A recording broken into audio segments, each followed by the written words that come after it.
Tonight you're invited after Mass, if you want, to participate in a posada. In many countries of the world, Christian Catholic countries of the world, there's a time of 9 days leading up to the celebration of the birth of Jesus. In the Philippines, it's called Simbang Gabi, and it takes place early in the morning. And so the Filipino community and many others have gathered every morning at 5 a.m., including tomorrow, for Mass, an early morning Mass, celebrating and preparing for the birth of Christ. It's more traditional in Spanish-speaking countries, what they call posadas. And what that is they go normally from in the different areas, neighborhoods. They'll go each night to a different house, Mary and Joseph, someone dressed as Mary and Joseph, and knock on the door. And there's some dialogue that goes back and forth. Because, of course, at least according to the Gospel of Luke, there was no room in the inn. So Joseph and Mary petition entry, and the people say no, and then again, it's a dialogue. And finally, the door is opened and the party begins. So it's a kind of... So you're invited at the very end of Mass to follow me and Mary and Joseph to begin a posada. So, your treat. You know, it's really one of the things I regret about the time I studied Spanish in Mexico was that I wasn't there at Christmas time, because every Mexican I talked to talked about how magical it was. Not simply, it wasn't a matter of gifts, it was a matter of the posadas every night, going for 9 nights, going to a different house, seeing your neighbors and celebrating again Jesus' presence. And they would, when Mexicans would talk about it, they would almost light up. They would light up, thinking about the gathering of neighbors and friends. It's a huge challenge, perhaps, for us to prepare for. I mean, probably you all are breathless at this point, preparing for Christmas, I assume. You've been running around. Some people coming from, many have left town, and some are coming to town, and we've been preparing, each in our own way. The invitation of the Gospels today are one that perhaps we could hear for the next 2 or 3 days, when we are going to gather with some friends or family, or we're going to celebrate. Because it's the gift of presence, not presence. To make that distinction, I don't know if you can hear it. But what Jesus says in the second reading is that, or what the Hebrews reading says, that God did not want sacrifices and sin offerings. Now that was an amazing departure from Judaism as it was in Jesus' day, because that was the whole economy.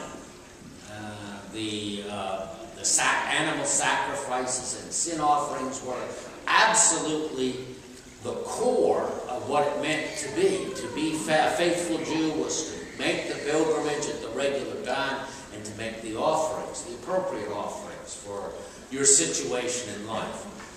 But the writer of the Hebrews says, no, God doesn't want that. What does he want? And he uses a quote from Scripture. He says, Jesus says, behold, I come.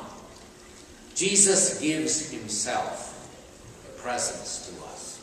His lived presence, his life, once and for all, as the writer of the Hebrews says in that second reading. What does Mary give to Elizabeth? The gift of her presence. As soon as she heard, Elizabeth says, as soon as she heard her voice, the baby herself rejoiced to have her come. Rejoiced to know that she who had been promised much by the Lord, how is it, she says, Does this happen to be that the mother of my Lord should come to me? I think that's a good paradigm for the next couple days. Hopefully you don't have to do any more shopping, and if you do, God bless you. If you're going or people are coming to celebrate with you, give them the gift of yourselves. Give them the gift of your ear to listen to them. Give them the gift of your heart to forgive them if they need forgiveness. Give them the gift of your patience if they are a little tedious. Give them the gift of your understanding. Give what Mary and Elizabeth gave to each other, the gift of themselves, the gift of two women pregnant in solidarity with one another, echoing and so sensitive to the voice of the other that there could be joy between them. There could be a celebration of just being together. So let us take, what does God have to give us? He's already given it to us. It's not, Christmas has already come, so to speak. It's right sitting there in the pew beside you, in front of you, behind you. The living testament of a person on fire for God, right here. I know you might not know the name of the person in front of you, and you don't need to, but you know that God has blessed and called each one of us. So let us take the moment, those moments that God gives us if people are coming to rejoice, perhaps. Rejoice in even the irritations and the glitches of our celebrations, to open our hearts, perhaps, like Mary and Elizabeth did to one another. Give ourselves, besides our presence, our person. Let us give them an open heart. And let us listen deeper to those who come. Because what does the incarnation mean, after all?